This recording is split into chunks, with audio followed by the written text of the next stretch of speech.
ng pag-aaral. Nasa ikauling bahagi na ho tayo ng pag-aaral natin sa Law and Grace.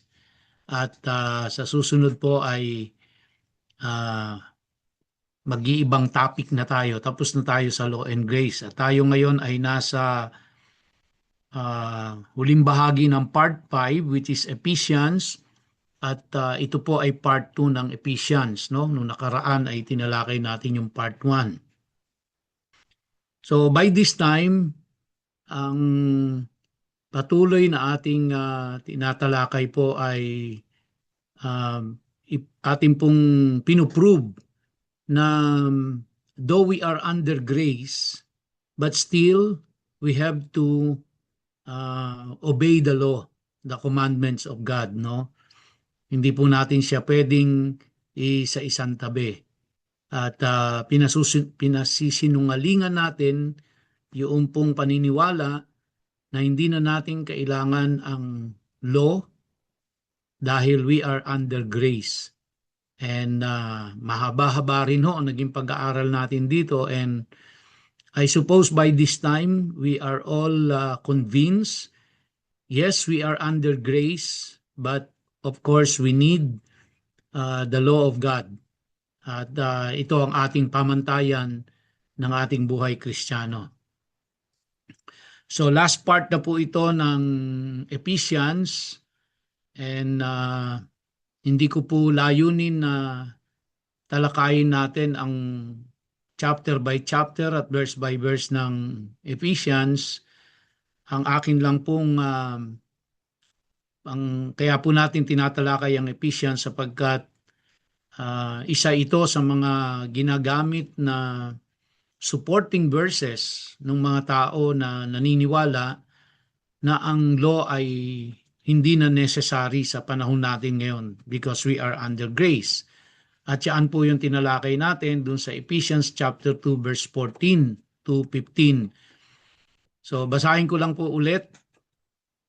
Ang sabi po dyan ay for He Himself is our peace, who has made us both one and has broken down in His flesh the dividing wall of hostility by abolishing the law of commandments expressed in ordinances, that He might create in Himself one new man in place of the two, so making peace.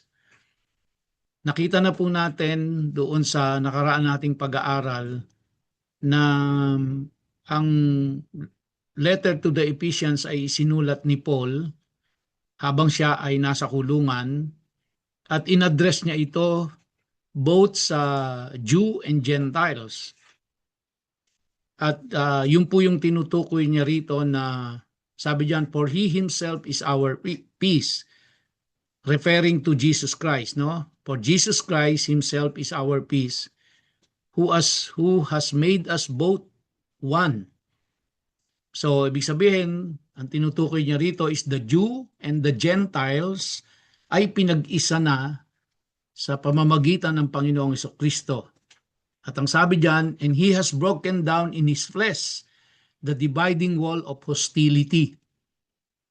So, ano ba yung nagdi-divide between Jew and Gentiles noong mga panahon nila? Yung pong law. Kasi, yung mga Judaizer po, ay itinuturo nila na kailangan yung Gentiles para sila ay maging part, no, ng Commonwealth of Israel, kailangan sila ay sumunod sa batas. So hindi nila dinideny yung kailangan mo si Jesus Christ, pero at the same time kailangan mo rin sumunod dun sa law. At ang isa nga dyan ay yung batas sa pagtutuli. Kasi nga bakit pagtutuli? Kasi yung pagtutuli ay palatandaan yun that they were the chosen people of God. So if you want to belong to the chosen people of God, kung ikaw ay Gentiles, kailangan magpatuli ka. So kaya yun po yung ino-oppose ni Paul, no? Na parang lumalabas, para ma-save ka, kailangan mo si Jesus Christ plus works. So, plus obeying the law. Kaya ang sabi dito ni Paul sa kanila, no? na papaano sila pinag-isa, papaano papaano ah, kumbaga sabi diyan, and has broken down in his flesh the dividing wall of hostility. No? Papaano niya binreak down yung dividing wall na yon? Paano niya giniba yung pader ng hostility na naghihiwalay sa kanila? Sabi diyan sa verse 15, by abolishing the law of commandments. So kaya in simple understanding, yan yung ginagamit ng mga tao na naniniwala na we are under grace, we don't need the law kasi inabolish na daw, no? Inabolish na ni Jesus Christ yung law of commandments. Pero this must not be taken out of context. At kailangan kaya ako po ni-review somehow yung buong Ephesians last Friday para makita natin yung context nito. At ang tinutukoy dito is not really the Torah. No? Hindi po yung Torah ang inabolish dito na binabanggit ni Pablo, kundi yung mga man-made na mga ordinances, mga man-made law, hindi yung Torah. Kasi bukod dun sa Torah, nagdagdag pa sila ng kung ano-anong mga requirements. At dahil dun sa mga dinagdag na mga requirements na yon, na pinipilit ng mga Judaizer na sundin ng mga Gentiles para sila mapabilang sa mga Israelita, kumbaga para maligtas sila, ay kailangan nilang sundin lahat yon. At yun yung nagpahirap at nagbigay ng additional burden dun sa mga dun sa mga Gentiles, no? At dumating sila sa point na parang gusto nang bumalik ng mga Gentiles dun sa kanilang pinanggalingan. Gusto nilang para bang dahil may parang additional na requirements pa bukod kay Jesus Christ, para bang sinasabi nila, balik na lang kami doon sa pinanggalingan namin. At yun yung ino-oppose ni Paul dito, no? So kaya maliwanag po sa atin mga kapatid, sa verse 15, hindi po ang inabolish dyan is the Torah. Ang inabolish dyan is yung mga additional na mga ordinances na idinagdag nila doon sa Torah. Na kahit mismo sila hindi nila natutupad, na hindi nila nagagawa, pero pinipilit nila yung mga Gentiles na sundin. At kung hindi susundin, hindi sila mapapabilang sa mga Israelita, or in other words, hindi sila masesave. So yun po yung ino-oppose ni Paul dito. No? So again, ulitin ko po mga kapatid, maliwanag po yon na doon po sa verse 15, ang tinutukoy dyan na inabolish ni Jesus Christ ay yung mga man-made additional law doon sa Torah. Hindi po yung Torah ang inabolish ni Jesus Christ. So mamaya makikita pa rin natin yan. Ito po yung ilan sa mga talata sa Lumang Tipan kung saan ay ina-uphold nila yung law. Sabi diyan sa verse 6 ng chapter 8 ng Deuteronomy, so you shall keep the commandments, again, the law, you shall keep the commandments of the Lord your God by walking in His ways and by fearing Him. So, dito makikita natin, how do you keep the commandments of God? By walking in His ways. Meaning, for you to keep the commandments of the Lord, kailangan isabuhay mo. No, yun po yung pagsasabuhay, pagsasakatuparan, pagsunod sa mga commandments ng Panginoon. In Deuteronomy chapter 13 verse 4, sabi po yan, you shall walk after the Lord your God and fear Him and keep His commandments. So how do you walk after the Lord? By keeping His commandments and obey His voice. So how do you obey His voice? Of course, you follow the commandments of God. Okay? And you shall serve Him and hold fast to Him. in verse 9 of chapter 28 ng Deuteronomy, the Lord will establish you as a people holy to Himself, as He has sworn to you, if you keep the commandments of the Lord your God and walk in His ways.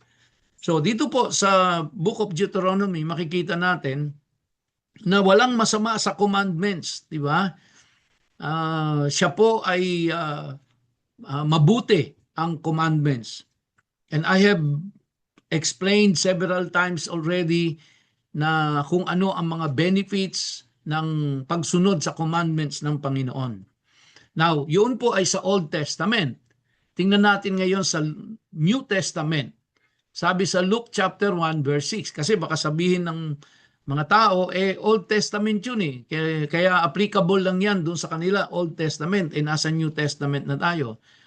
Pero pag tinignan natin sa New Testament, in the Gospel of Luke, chapter 1, verse 6, ang sabi diyan, and they were both righteous before God, walking blamelessly in all the commandments and statutes of the Lord. So again, how can someone be righteous before God? No, by walking or obeying or following the commandments and statutes of the Lord. So again, yun po yung Torah. So kaya to be righteous before the Lord is by walking and obeying the commandments of the Lord.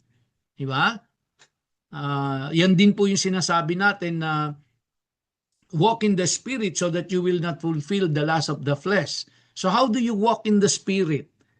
It is by obeying the commandments. Kaya kung isa-isa ng tabi natin, i-disregard natin ang Torah, i-disregard natin ang commandment ng Diyos, then ano ang susundin natin? So that we can be righteous before God. Diba? Of course, Jesus Christ is our righteousness.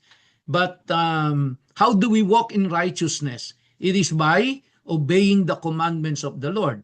E nasaan ba yung commandments ng Panginoon? It is in the Torah. It is in the Old Testament. Diba?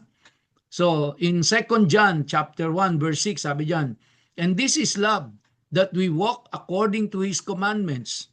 Again, makikita natin ulit dito, how do we walk in love? Okay? And how do we show love? By walking according to God's commandments. So if we say na we walk according to His commandments, we obey it. No? We follow it. Ang sabi niya, this is the commandment, just as you have heard from the beginning, so that you should walk in it. So kaya, again, I keep on repeating myself, no, na we cannot disregard the Torah, we cannot disregard the law or the commandments.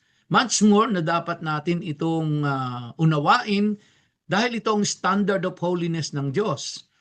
Ito ang para masabi natin that we are walking in the Spirit ay sumusunod tayo sa commandments ng Diyos.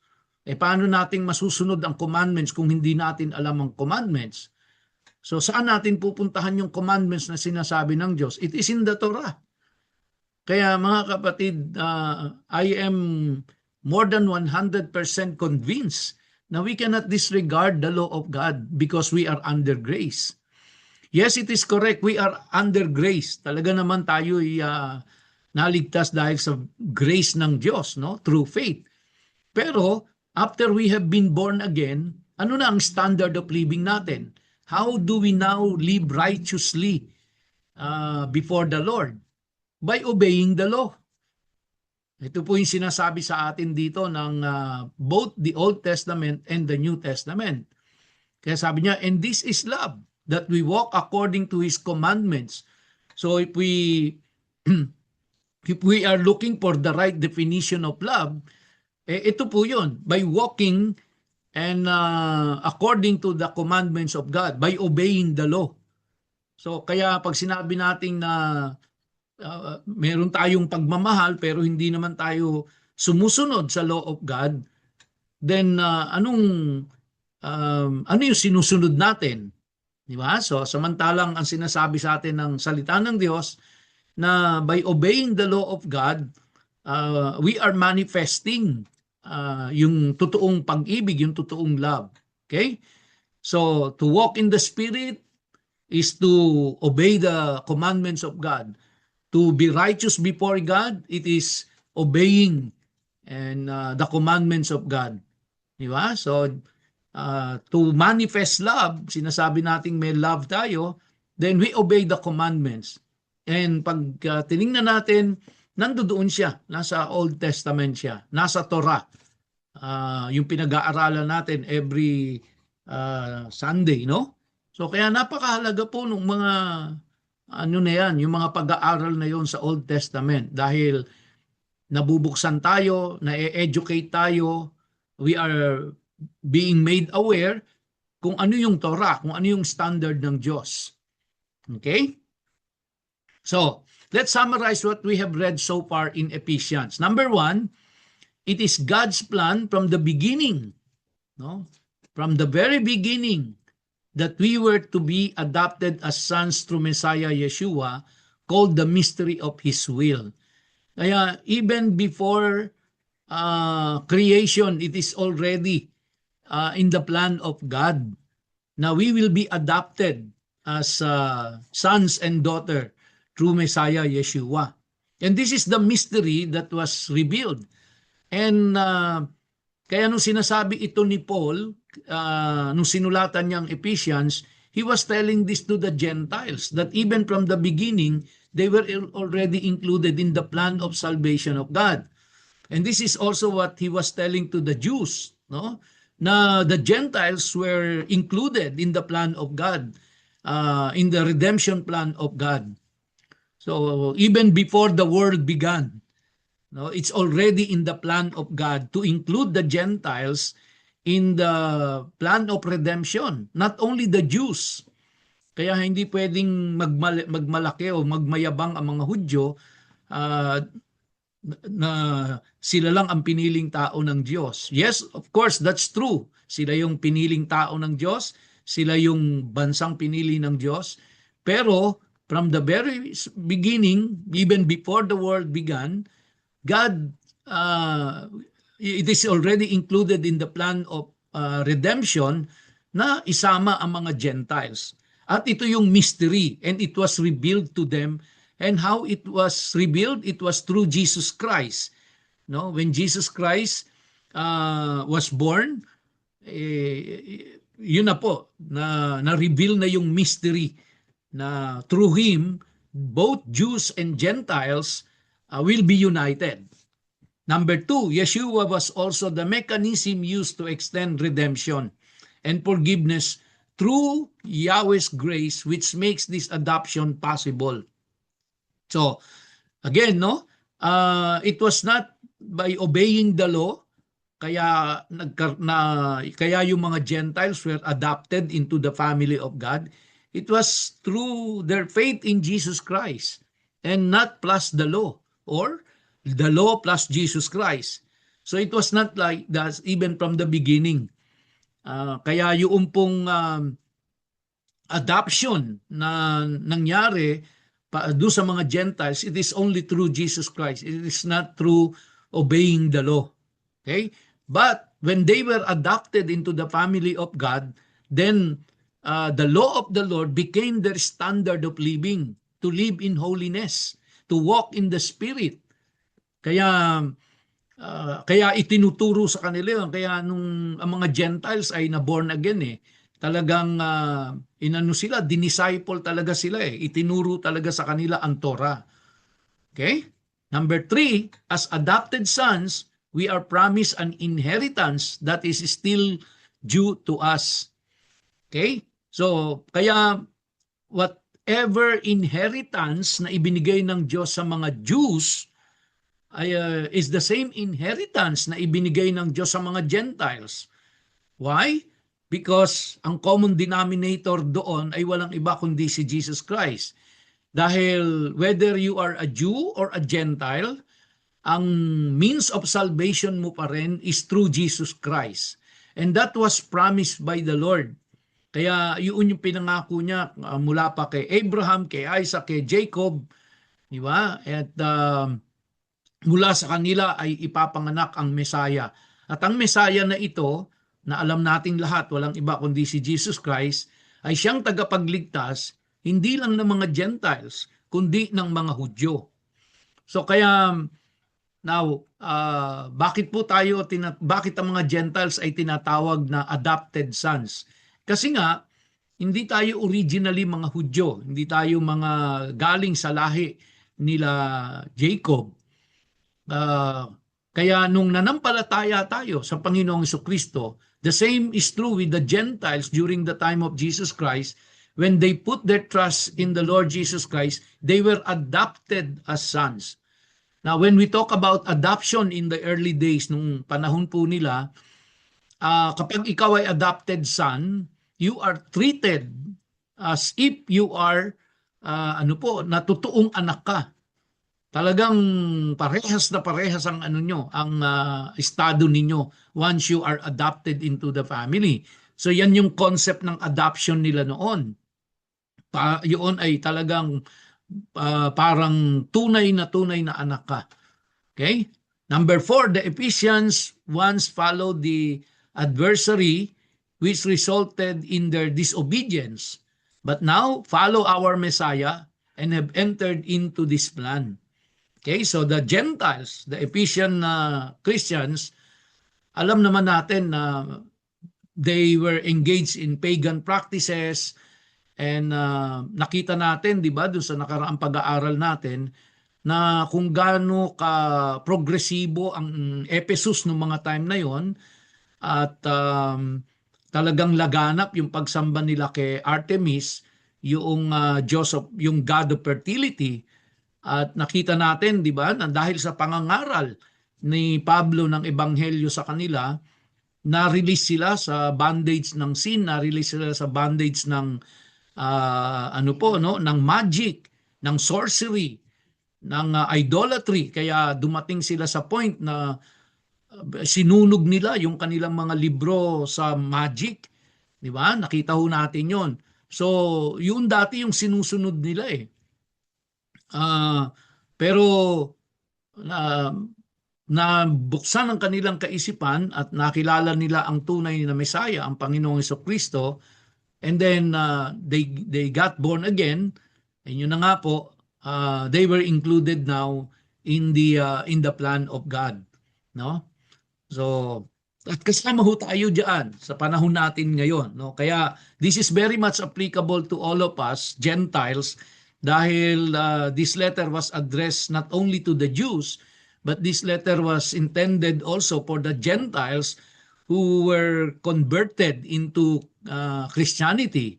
Kaya lang, yun nga po, merong biglang dinadagdagan yung requirements. So parang nagkaroon tuloy sila ng mga pagdududa na talaga bang kami ay ligtas dahil may biglang panibagong requirements. Okay? So, ngayon naman baliktad po ang nangyayari. Kung noon, nung time nila ay ini-insist ng mga Judaizer na for them to be saved, kailangan nila hindi lang si Jesus Christ, but they have to obey the law for them to be saved. Okay? Pero ngayon naman baliktad. Dahil tayo ay saved na, hindi na natin kailangan yung law. So, kaya parehas pong mali, no? Dahil kahit nung time nila, for them to be saved, kailangan nila si Jesus Christ. Ang naging mali lang na pagtuturo ay para ma-save sila, hindi lang si Jesus Christ ang kailangan nila, kundi kailangan pa rin nila yung law. So parang yung law nung time na yon ay naging paraan din para maligtas sila. Pero hindi yun ang itinuturo ni Pablo. Ang itinuturo ni Pablo ay pag ikaw ay ligtas na ang kaligtasan mo ay kay Jesus Christ lang, no? Pag ikaw ay ligtas na, then dapat sundin mo yung law. Now, so kaya i-apply natin sa panahon natin ngayon, tayong mga Gentiles, no, na born again tayo.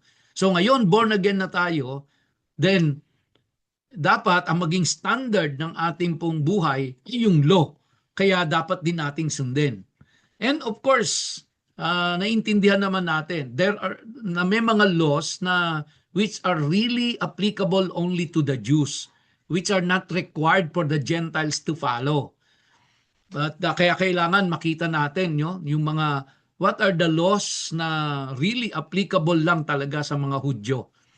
And dinefine din sa atin yun in the book of Romans. No? Makikita natin kung ano yung mga law na applicable lang sa mga Hudyo at hindi applicable sa atin. At meron naman mga law na talagang applicable sa mga Hudyo at applicable din sa mga Gentiles. And this is the importance of studying the Torah para makita natin alin ba yung applicable, alin yung hindi. Okay? At ano yung mga dapat nating sundin. Number 5, like us, the Ephesians are saved by grace, not works. So, sila po, yung mga Gentiles nung panahon na yon, yung mga Ephesians na yon, parehas din yung natin. We were saved by grace, not by works. But of course, once we are saved, then we have to do good works. Number 6, as adopted sons, because of this extended grace, we follow good works that were established from beginning. We are to walk in these ways which have always been defined as the commandments of God. So how do we define good works? Ano ba yung good works na tinutukoy dito? Again, babalik ko tayo. The standard of good works is in the law. Kaya for works to be defined as good, it must conform doon po sa law ng Diyos. Kaya nga po, di ba, kapag we break the law of God, we sin. So how do we define, na-cover na natin ito in our previous study, how do we define sin? Paano ba natin i-define ang kasalanan? Paano natin malalaman ang kasalanan ay kasalanan? Then ang ating basis po ay walang iba kundi yung law ng Diyos. If there is a violation of the law of God, then we can call that sin. But if we follow the law of God, we obey the commandments of God, then we are doing good works. Okay? We are doing good works. We are living righteously. We are living in holiness. We are walking in the Spirit. So that is what we mean by na following the law or obeying the law. Okay? So, maiksi lang ho itong ating pag-aaral dahil ito'y karugtong lang nung naputol natin nung nakaraan. No? Then in Ephesians chapter 2 verse 11 to 13, sabi diyan, therefore remember that at one time you Gentiles in the flesh called uncircumcision. Di ba nung panahon nila, once you are called uncircumcised, ibig sabihin nun Gentile ka. Kasi nga, ang tinutuli lang ng mga panahon nila na yon ay walang iba kundi ang mga Hudyo lang. Okay? Kaya kapag hindi ka tuli, ikaw ay Gentile. Kaya sabi niya dyan, therefore, sabi ni Paul, remember that at one time you Gentiles in the flesh called the uncircumcision by what is called the circumcision. So who are these people na mga circumcised? Mga Hudyo. Okay?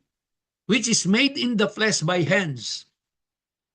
Remember that you were at that time separated from Christ, alienated from the commonwealth of Israel. So who are these people na alienated or separated from the commonwealth of Israel? Wala pong iba kundi yung mga Gentiles, because the Gentiles were not part of the commonwealth of Israel. So, dahil sila yung chosen people of God, sa kanila nakipag-covenant ang Diyos sa mga Israelita. And of course, ang plano ng Diyos, yung piniling bayan niya, yung piniling tao niya, yun ang gagamitin niya to spread the plan of salvation ng Diyos sa buong mundo. Yun nga lang po, talagang may katigasan ng ulo ng mga Israelita. Yung mga plano ng Diyos na yon ay para sa kanila ay hindi nangyayari, naaantala dahil sa kanilang pagsuway sa Diyos. So sabi diyan, remember that you were at that time separated from Christ. Parang tayo din po, na mga Gentiles. We were separated from Christ, di ba?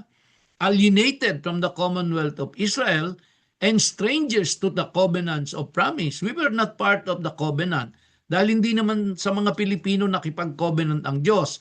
Hindi siya nakipag-covenant sa Hapon, sa Amerikano, sa German. Ang Diyos ay nakipag-covenant sa mga Israelita.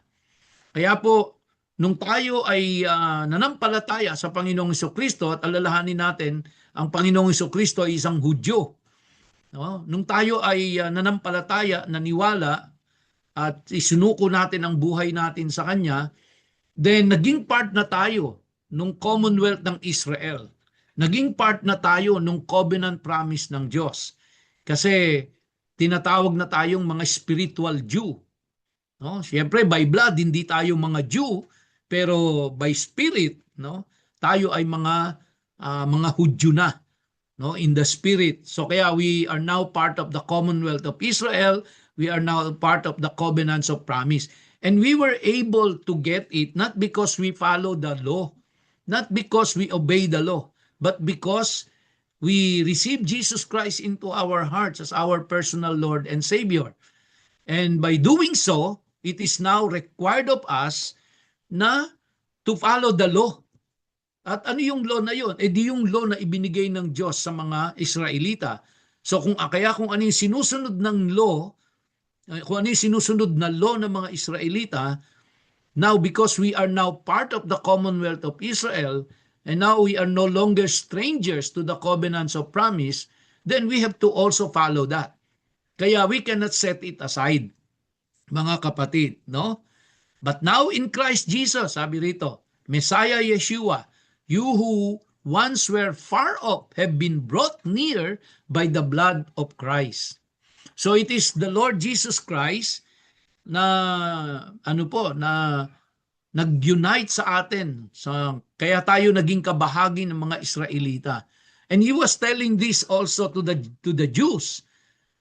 Because this letter was not only intended for the Gentiles, this was written by Paul while he was in prison, addressed to the Jews also, and also to the Gentiles in Ephesus. Okay?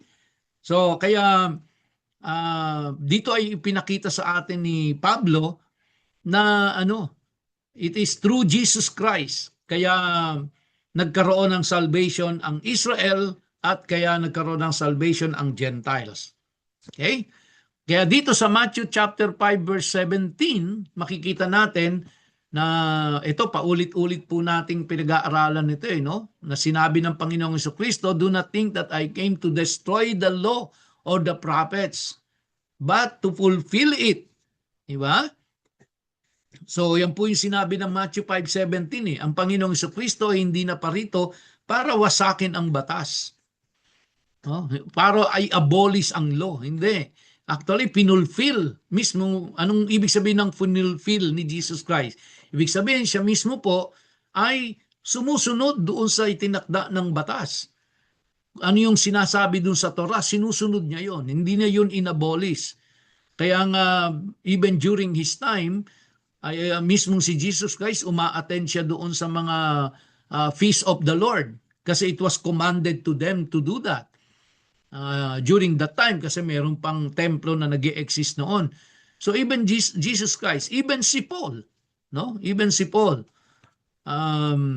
Kaya that is rather clear and apparently completely contradictory to Ephesians 2 where it says by abolishing the law of commandments expressed in the ordinances. So seemingly, pag tiningnan po natin, parang yung Ephesians chapter 2 verse 15 is contradicting Matthew 5:17 kasi sinabi ni Jesus Christ, I did not came to abolish I did not come to abolish the law. Di ba? Tapos sinasabi ng Ephesians chapter 2 verse 15, inabolish ni Jesus Christ yung law. Now, kaya hindi pwedeng mag-contradict yung dalawa na yon. Kaya makikita natin, para maintindihan natin ng tama yung Ephesians chapter 2 verse 14, na sinasabi doon na inabolish ni Jesus Christ yung law, kukunin natin yung context, di ba? Na hindi sinutukoy doon sa Ephesians chapter 2 verse 15 na ang inabolish doon is the Torah. Ang inabolish doon is the man-made law. No, yung mga idinagdag ng mga Pharisees and Sadducees, yung mga religious leaders during that time. Actually, pag tiningnan niyo po mga kapatid, Ang binigay na batas ng law ng Diyos sa kanila ay 613 lang ho eh. Pag tiningnan nyo, idinagdag ho doon mahigit na, kung di ako nagkakamali, parang na mahigit sa 1,000 or 2,000 eh. No? Sa dami, ang daming dinagdag talaga na hindi naman kasama na doon, na nagpahirap ng nagpahirap sa mga tao. Tapos inuobliga sila na sundin yun. Okay? So even Paul said that the law of God was not abolished. Okay? No, ito ho, sa Romans 3:31, sabi ni Paul, do we then overthrow the law by this faith? By no means. Kita nyo, di ba? Sabi niya, do we then overthrow the law? Sabi niya, by no means. On the contrary, we uphold the law. This is Paul. No? Romans 7:22, for I delight in the law of God in my inner being. So if there is something wrong in the law of the Lord, in obedience to the law of the Lord, why is it that Paul said, I delight in the law of God? Di ba? So, ibig sabihin, hindi masama yung law. Mismong si Paul, sinusunod yun. Romans 7:25, thanks be to God through Jesus Christ our Lord. So then, I myself, no? This is Paul again saying, I myself serve the law of God with my mind, but with my flesh, I serve the law of sin. Okay? So even Paul, he admitted to himself na sabi niya, I serve the law of God. So I delight in the law of the Lord. Let us not overthrow the law of God. By no means, we do not overthrow the law of God.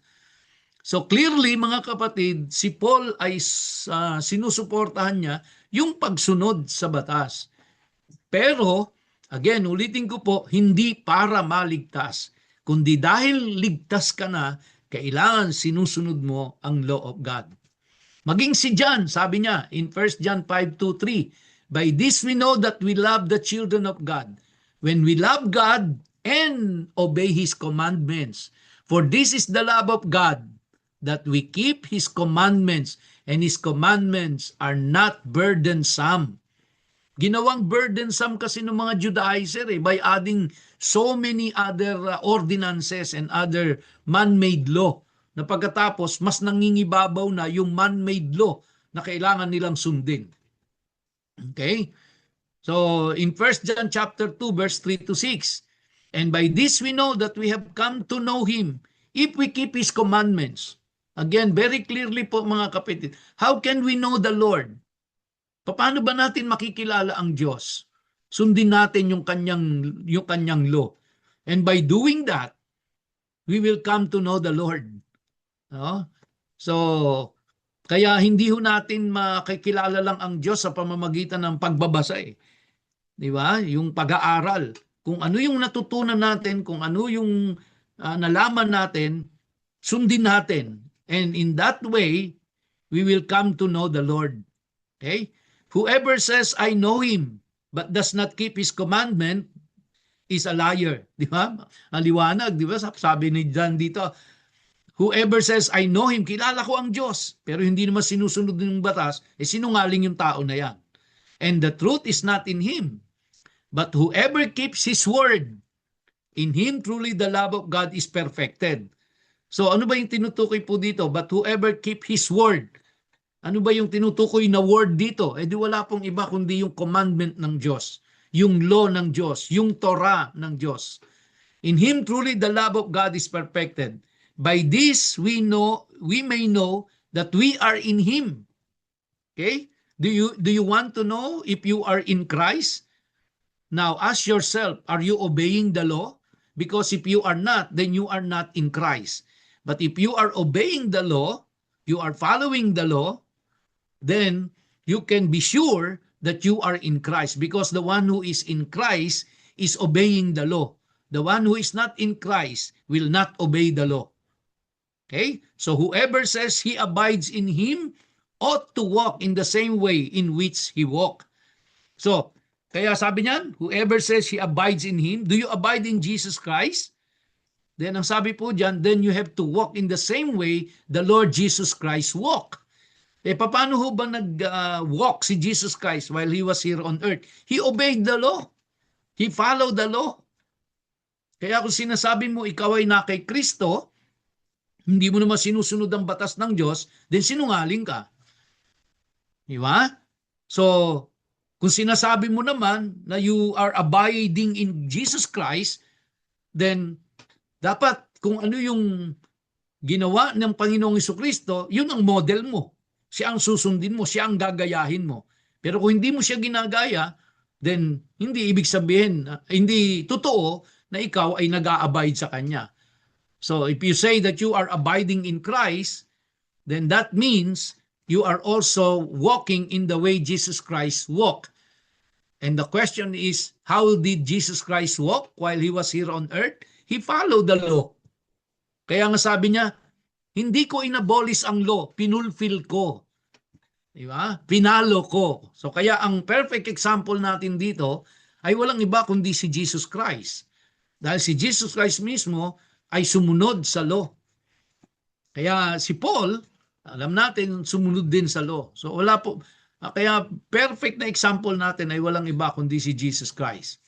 So again, going back in closing in chapter 2 verse 14 to 16, maliwanag na po sa ating lahat ito mga kapatid, no? For He Himself is our peace, who has made us both one and has broken down in His flesh the dividing wall of hostility by abolishing katargeo, the law of commandments expressed in ordinances, that He might create in Himself one new man in place of the two. Okay? So, sino ba yung sinasabing one new man dito? Yung Jew at yung Gentiles ay iisa na sila through Jesus Christ. So making peace, no? So hindi na mag-aaway ang Jew at ang Gentile, they are at peace with each other. Okay? Dahil inabolish na ni Jesus Christ yung mga unnecessary na commandments na inimbento ng tao. Okay? And might reconcile us both to God in one body through the cross, thereby killing the hostility. Okay? And He came and preached peace to you who were far off, and peace to those who were near. Sino yung far off? Yung mga Gentiles. Sino yung mga near? Yung mga Jew.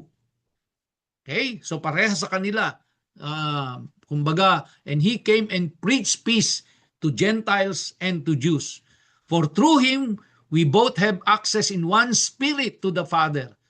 So then you are no longer strangers and aliens, but you are fellow citizens with the saints and members of the household of God. Sino ba yung household of God na tinutukoy? It's Israel. You are now fellow citizens with the saints. Sino yung saints? Yung mga Israelites. Sino yung tinutukoy dito na you are now fellow citizens? Yung pong mga Gentiles. Okay? So, sabi diyan, built on the foundation of the apostles and prophets, Christ Jesus Himself being the cornerstone, in whom the whole structure, being joined together, grows into a holy temple in the Lord. In Him, you also are being built together into a dwelling place for God by the Spirit. So that ends our study on the law and grace, mga kapatid. Pagpalain po ng Diyos ang ating pag-aaral at pagpalain po kayong lahat ng ating Panginoon. Tayo po ay magsara sa panalangin at tayo po ay pangunahan ni Sister Jane sa ating pong closing prayer.